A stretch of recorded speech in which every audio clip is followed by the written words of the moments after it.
আল্লাহর একজন অলি এক রমজান মাসে সফর থেকে বাড়িতে ফিরছিলেন।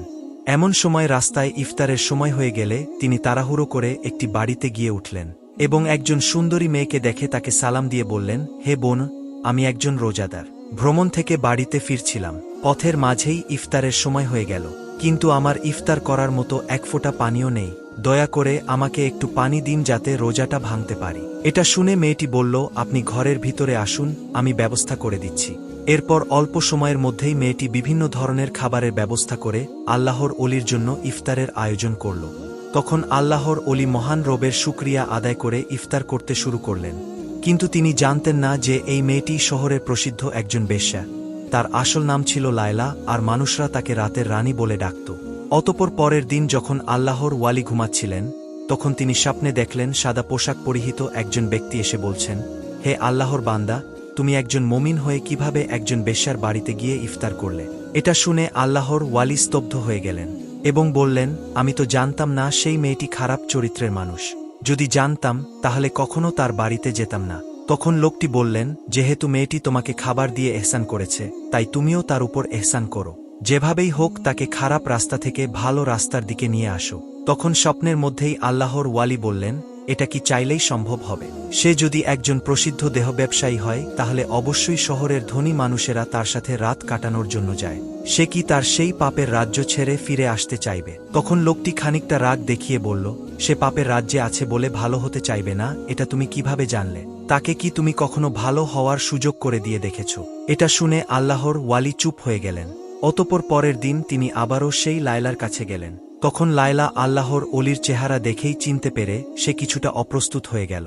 এই অবস্থা দেখে আল্লাহর ওয়ালি বললেন, আমি তোমার কাছে সময় কাটাতে আসিনি, বরং তোমাকে একটি সত্য জানাতে এসেছি। এই কথা শুনে লায়লা প্রথমে অবাক হলেও তার কথায় কৌতূহলী হয়ে উঠল এবং বলল, কি সত্য জানতে এসেছেন বলুন। তখন আল্লাহর ওয়ালি বললেন, আমি একজন সাধারণ মানুষ, এখনও আলোর দিশা খুঁজে বেড়াচ্ছি। আর তুমি এমন একজন মানুষ যে অন্ধকারে থেকেও আলোর দিকে ডাক পাচ্ছ। লায়লা তার রহস্যময় কথা শুনে হেসে ফেলল, কিন্তু তার হাসির আড়ালে তার মনে এক অজানা শিহরণ বয়ে গেল। তার মনে হচ্ছিল এই ব্যক্তি যেন তার মনের গোপনের গভীরে লুকিয়ে থাকা প্রশ্নগুলো শুনতে পাচ্ছিল। অতঃপর তিনি এক টুকরো কাগজ লায়লার হাতে দিয়ে চলে গেলেন। সেই কাগজে লেখা ছিল, তুমি সৃষ্টি হয়েছ শুধু মানুষের বিনোদন দেওয়ার জন্য নয়, তোমার জন্মের উদ্দেশ্য আরও গভীর। তুমি কি সত্যকে জানতে চাও? কাগজের লেখাটা পড়ে লায়লা গভীর চিন্তায় পড়ে গেল। মধ্যরাতেও লায়লা ঘুমোতে পারল না। তার হৃদয়ের মধ্যে যেন তুফান বয়ে যাচ্ছিল। সে ভাবছিল, এই ব্যক্তি আসলে কে? কেন সে আমার কাছে এসেছে?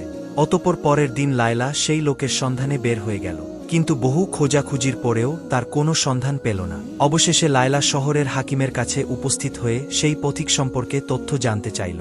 হাকিম প্রথমে অবাক হলেও পরে ফিসফিস করে বলল, লায়লা, এই লোক কোনো সাধারণ মানুষ নয়। তুমি কিভাবে চেনো এই ব্যক্তিকে? উত্তরে লায়লা বলল, আমি আসলে তাকে তেমনভাবে চিনি না। তার প্রয়োজনেই মাত্র দুদিন তার সাথে আমার দেখা হয়েছে, কিন্তু সে আমাকে এমন এক প্রশ্নের জালে জড়িয়ে ফেলে রেখে গেছে, যার রহস্য সমাধানের জন্যই আমি তাকে খুঁজে বেড়াচ্ছি। তখন হাকিম বলল, আসলে লোকটি একজন সাধক। তার নাম জুনায়েদ। বহু বছর আগে সে ছিল একজন ধনী ব্যবসায়ী, কিন্তু একদিন সবকিছু ছেড়ে দিয়ে সত্যের সন্ধানে সে বেরিয়ে পড়ে।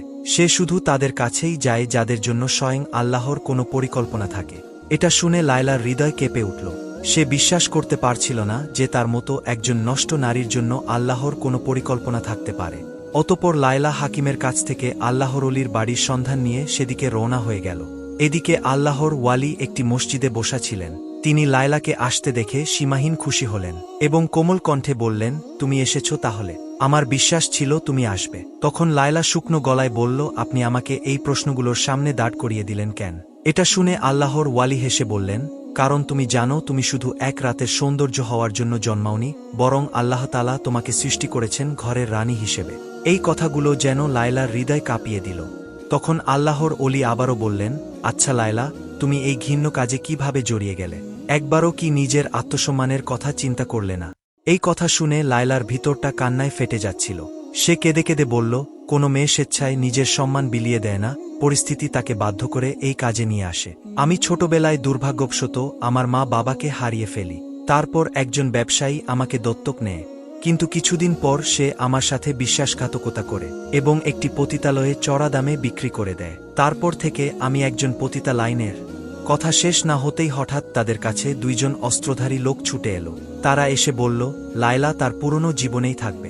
এই রাতের রানী কখনো আলোর পথ ধরতে পারবে না। এটা বলে একজন অস্ত্রধারী আল্লাহর অলির কাছে এগিয়ে গেল। এই দৃশ্য দেখে লায়লার হৃদয় দপদপ করতে লাগল। সে কি করবে কিছুই বুঝতে পারছিল না। একটা সময় লায়লা দৃঢ় কণ্ঠে বলল, এই ব্যক্তিকে কোনো আঘাত করবে না, তার কোনো অপরাধ নেই। তোমরা বলো, তোমরা কি চাও? তখন একজন অস্ত্রধারী বলল, তোমাকে আমাদের সাথে যেতে হবে। তুমি আমাদের পতিতালয়ের জন্য একটি রত্ন, আমাদের ইনকামের প্রধান উৎস। তুমি যদি চলে যাও তাহলে আমাদের অস্তিত্ব বিপন্ন হবে। এই কথা শুনে লায়লা খুবই কষ্ট পেল। তার নিজেকে নিজের কাছে একটা জঘন্য পণ্য বলে মনে হচ্ছিল। তখন আল্লাহর অলি নরম কণ্ঠে বললেন, লায়লা, মানুষের সত্যিকারের মূল্য তার অন্তরে লুকানো থাকে। তুমি যদি মুক্তি চাও তবে এখনই সিদ্ধান্ত নিতে হবে। তখন লায়লা গভীরভাবে শ্বাস নিল এবং শান্ত গলায় বলল, আমি আর সেই জীবনে ফিরতে চাই না। এই কথা শুনতেই একজন লায়লার দিকে ঝাঁপিয়ে পড়ল, কিন্তু তার আগেই আল্লাহর ওয়ালি লায়লার সামনে এসে দাঁড়িয়ে গেলেন। তখন অস্ত্রধারী আল্লাহর ওয়ালিকে সজোরে একটা ধাক্কা দিয়ে মাটিতে ফেলে দিল। এটা দেখে লায়লা চিৎকার করে উঠল এবং একটা পাথর নিয়ে লোকটির মাথায় আঘাত করল। অতঃপর চোখের পলকে সে আল্লাহর ওয়ালিকে নিয়ে দৌড় দিল। তারা সর্বোচ্চ শক্তি দিয়ে দৌড়াচ্ছিল আর পিছন থেকে শোনা যাচ্ছিল ধাওয়া করার আওয়াজ। লায়লার মনে এখন শুধু একটাই কথা, আমি মুক্তি চাই, আমি সত্য পথে যেতে চাই। এক পর্যায়ে তারা একটি পুরনো বাড়িতে আশ্রয় নিল। লায়লা দেখল আল্লাহর ওয়ালির কপাল থেকে রক্ত ঝরছে, কিন্তু তার চোখে ছিল এক প্রশান্তির বার্তা। তিনি ক্লান্ত গলায় বললেন, লায়লা, তুমি তোমার প্রথম যুদ্ধ জিতে গেছ। তখন লায়লা হাঁপাতে হাঁপাতে বলল, কিন্তু আমার পথ তো এখনো শুরুই হয়নি, না জানি আরও কি কি পরীক্ষা রয়েছে আমার জন্য। তখন আল্লাহর ওয়ালি মৃদু হেসে বললেন, এটাই তো আসল কথা। সত্য পথের যাত্রা কখনো এত সহজ হয় না। এদিকে শহরের অন্য প্রান্তে অস্ত্রধারীরা আবারও জড়ো হল। তারা জানত লায়লা পালিয়ে গেছে, কিন্তু তারা এটা জানত না যে লায়লা আর আগের সেই রাতের রানী নেই। এদিকে পুরনো বাড়িতে লায়লা আর আল্লাহর ওয়ালি লুকিয়েছিলেন। লায়লার হৃৎস্পন্দন তখন দ্রুত চলছিল, কিন্তু তার মনে এক নতুন অনুভূতি কাজ করছিল। এ যেন এক ধরনের মুক্তির স্বাদ। তখন লায়লা আল্লাহর ওয়ালিকে ফিসফিস করে বলল, আমরা এখন কি করব? তখন আল্লাহর ওয়ালি ভেবেচিন্তে বললেন, তোমাকে শহর ছাড়তে হবে, কিন্তু এই অন্ধকার জগৎ তোমাকে সহজে যেতে দেবে না। এটা শুনে লায়লা এক মুহূর্ত চুপ করে থাকল। তারপর বলল, কিন্তু আমি কোথায় যাব? আমার তো এই দুনিয়ায় কেউ নেই। তখন আল্লাহর ওয়ালি বলল, যার কেউ নেই সেই আল্লাহর দরবারে সবচেয়ে শক্তিশালী মানুষ। আল্লাহর উপর আস্থা রাখো। তিনি ওয়াদা করেছেন, কেউ যদি আল্লাহর রাস্তায় যাবার জন্য চেষ্টা করে তাহলে তিনি অসংখ্য রাস্তা খুলে দিয়ে সাহায্য করেন। অতঃপর তারা রাতের অন্ধকারেই শহর ছাড়ার জন্য বের হয়ে গেলেন। কিন্তু কিছুক্ষণ যাওয়ার পর দেখতে পেল অদূরেই সীমান্তে অস্ত্রধারীরা টহল দিচ্ছে।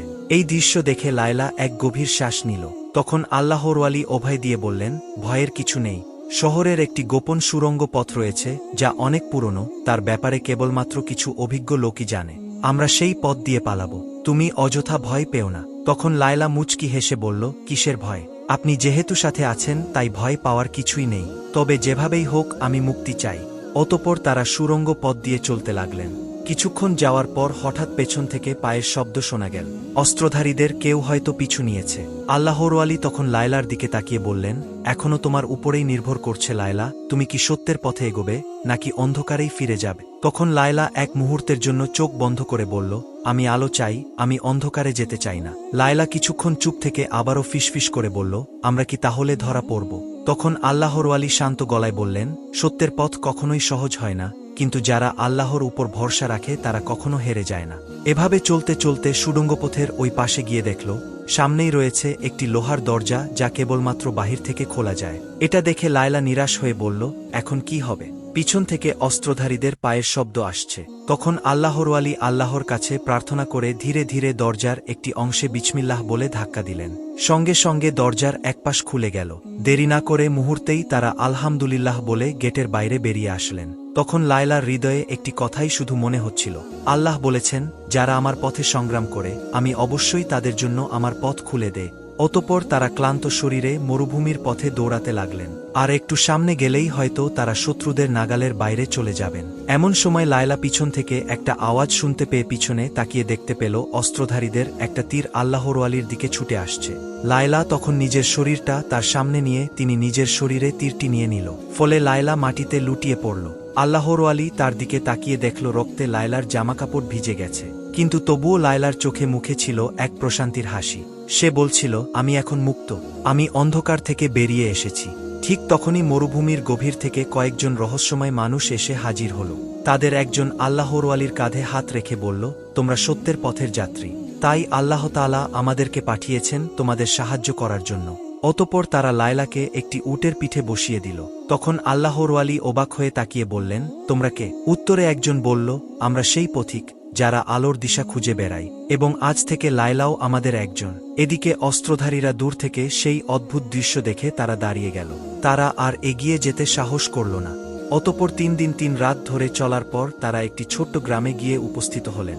লায়লা তখন ফিসফিস করে বলল, আমরা কোথায় এসেছি? উত্তরে পথিকদের একজন বললেন, এটা হচ্ছে সত্য সন্ধানকারীদের জন্য একটি গোপন আশ্রয়স্থল। অতঃপর লায়লা যখন গ্রামের ভেতরে প্রবেশ করল, তখন একজন বৃদ্ধা সামনে এসে বললেন, তুমি তো সেই মেয়ে যে অন্ধকার থেকে বেরিয়ে আসতে চেয়েছিলে। লায়লা তখন মাথা নিচু করে বলল, আমি জানি না আমি কি সত্যিই এই জীবনের যোগ্য কিনা।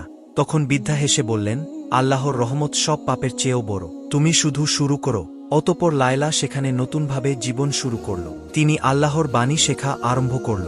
অতঃপর একদিন সেই আল্লাহর ওয়ালি তার কাছে গিয়ে বললেন, এখন থেকে তুমি শুধু লায়লা নও, তুমি একজন আল্লাহর নতুন দাসী। এটা শুনে লায়লা একটা দীর্ঘশ্বাস ফেলল, কোনো কিছুই বলল না। তখন আল্লাহর ওয়ালি তাকে বললেন, লায়লা তুমি কি এখনো ভাবছ? তখন লায়লা উত্তর দিল, আমি ভাবছি সত্যিকারের মুক্তি আসলে কি। তখন আল্লাহর ওয়ালি হেসে বললেন, মুক্তি তখনই আসে যখন কেউ তার রবকে নিজের থেকেও বেশি ভালোবাসতে শেখে। এটা শুনে লায়লার চোখ ভিজে গেল এবং বলল, তাহলে কি আমি সত্যিই নতুন করে শুরু করতে পারব? উত্তরে আল্লাহর ওয়ালি বললেন, নিশ্চয়ই, কারণ আল্লাহ তাআলা যার অন্তরকে খুলে দেন তাকে কেউ বন্ধ করতে পারে না। অতঃপর একদিন লায়লা একটি গাছের নিচে বসে কোরআন পড়ছিল। এমন সময়ে আল্লাহর ওয়ালি তার কাছে এসে বললেন, লায়লা, আমরা দীর্ঘ সময় একে অপরের পাশে থেকেছি। তোমার সাথে এই যাত্রা শুরু করা আমার জীবনের অন্যতম শ্রেষ্ঠ সময়। কিন্তু এখন আমি তোমাকে একটি প্রশ্ন করতে চাই। লায়লা তখন হেসে বলল, ঠিক আছে বলুন, কি বলতে চান? তখন আল্লাহর ওয়ালি বললেন, তুমি কি আমার সাথে আল্লাহর পথে এই জীবনের বাকি সময়টা কাটাতে চাও?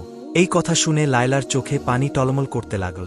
তার হৃদয়ে এক অদ্ভুত শান্তি অনুভূত হল এবং সে বলল, আমি অবশ্যই চাই। আমি চাই আল্লাহর পথে আমাদের এই পথ চলা অব্যাহত থাকুক এবং আপনি আমার জীবনের অংশ হয়ে যান। তখন আল্লাহর ওয়ালি মিষ্টি হেসে বললেন, তাহলে আমি তোমাকে আমার জীবনসঙ্গী হিসেবে গ্রহণ করতে চাই। তুমি আমার স্ত্রী হতে চাও?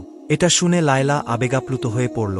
কিছুই সে উত্তর দিতে পারল না। কিন্তু আল্লাহর ওয়ালি তার মনের অভিব্যক্তি ঠিকই বুঝে নিলেন। অতঃপর ওই গ্রামের সকলের উপস্থিতিতে তাদের বিয়ের আয়োজন করা হল। লায়লা এবং জুনায়েদ একে অপরকে ইসলামের নিয়ম মেনে বিয়ে করে নিলেন। ফলে আল্লাহর নামে শুরু হল তাদের নতুন জীবন।